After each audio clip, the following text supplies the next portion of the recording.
I don't know if you knew this, but Smash Ultimate has a lot of characters, and I'm gonna let you in on a little secret. Characters have moves. You know what that means?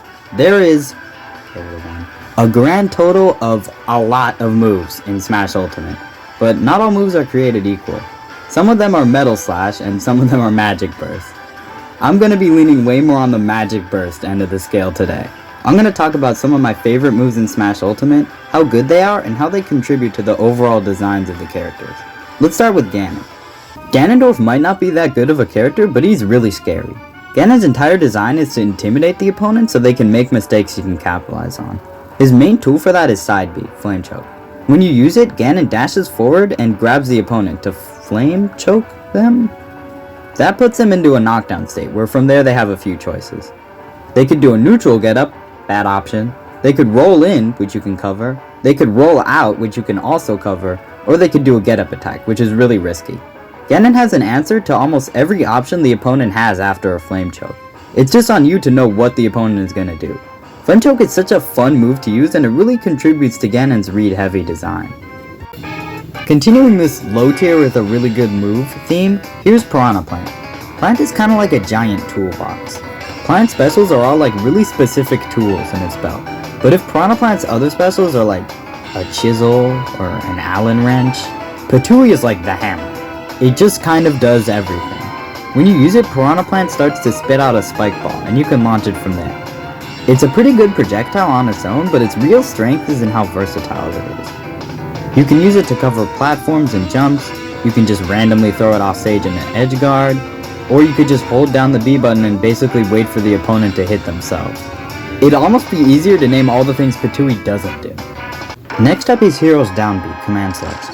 Now, I don't really know if this counts as one move, but shut up, this is my list. Anyway, it pulls up a random selection of 4 moves. Just on its own, that's a really cool idea for a move, but there's also such a strong variety of moves that you can bring up, and they range from literally useless to who let this in the game. And a few of the more extreme examples are like Kaboom, which can kill from full screen, Snooze, which gives you a free punish off a projectile, Bounce, which just reflects all projectiles for a while, Magic Burst, which is an almost guaranteed KO. So Command Selection is like the pure essence of gambling distilled into move form. It really plays into Hero's design without being too broken. It still is really broken, don't get me wrong. Another bad character with a really good move is Donkey Kong. Donkey Kong is one of the few characters in Ultimate I'd actually call a grappler. Donkey Kong just gets such a high reward off of his grabs, but his best grab, and the move we're probably both thinking of right now, is Cargo Throw. Like with most throws in Ultimate, the opponent is the only one moving. Donkey Kong, however, does not care about this because he is too cool for school. When you use Cargo Throw, you pick up the opponent, and you can just walk off with them. And if that doesn't sound too crazy, trust me, it definitely is. You can get a lot of crazy stuff off Cargo Throw, like a few combos and setups, but you can also just throw the opponent against the stage for a stage spike. At higher percents, you can just jump off and kill with it outright, and there's the tried and true jump mix-up.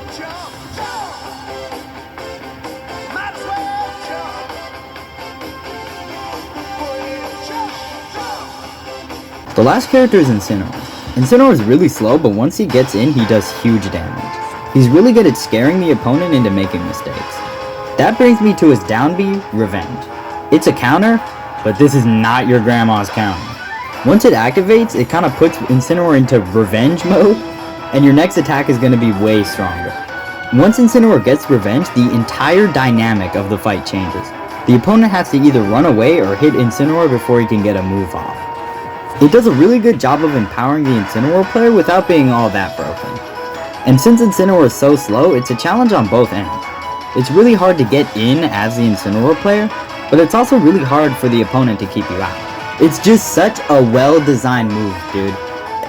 They did such a good job. So those were some of my favorite moves in Smash Ultimate. I hope I maybe convinced you to play one of these characters, or just try out a few new moves.